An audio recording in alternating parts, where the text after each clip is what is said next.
ఛీ, ఏదో సాధిద్దాం అనుకుంటాడు. బాగుపడే లక్షణాలు ఒకట్లేవు. రండి సార్. రేపు మీరు తప్పకుండా రావాలండి. మా తమ్ముడు ఫారిన్ నుంచి వస్తున్నాడు. చిన్న పార్టీ అరేంజ్ చేశాను. అయ్యయ్యో భలేవాళ్ళు సార్, మన బిజినెస్ పార్ట్నర్ అందాం. మీరు పిలిస్తే రాకుండా ఉంటామా? వస్తాం. అన్నయ్య మెటీరియల్ తేవాలి, 10,000 ఉంటాయి. సిగ్గు లేదయ్యరా?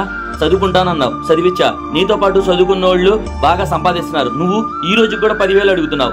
ఏంటండి అలా తిడుతున్నారు? దేశాన్ని ఉద్ధరిస్తానంటున్నారు, మీరే అడగండి. ఏంటి సిద్ధు, ఏమైంది? నాకు అందరిలో జాబ్ చేయటం ఇష్టం లేదండి. ఏదో దేశానికి ఉపయోగపడేలాగా పొల్యూషన్ 2-వీలర్ కోసం ప్రయత్నిస్తున్నాను సార్. ఇలాగే ట్రై చేస్తా ఉండు. సక్సెస్ లేని జీవితం, బతుకున్నా ఒకటే, చచ్చినా ఒకటే. ఏంటి సార్ ఇది, ఎందుకు అలా అంటున్నారు అతన్ని? మీ తమ్ముడు గురించి చూడండి సార్, ఎంత గొప్పగా చెప్తుంటున్నారు. వీడి గురించి చూడండి సార్, ఏముంది సార్ చెప్పుకోవటానికి? నా తమ్ముడు లాంటి వాళ్ళు 100లో 99 మంది ఉంటారు సెక్యూర్ లైఫ్ కోసం. కానీ మీ తమ్ముడు లాంటోడు దేశానికి సమాజానికి ఉపయోగపడాలనుకునేవాడు 100లో 1 మాత్రమే ఉంటాడు.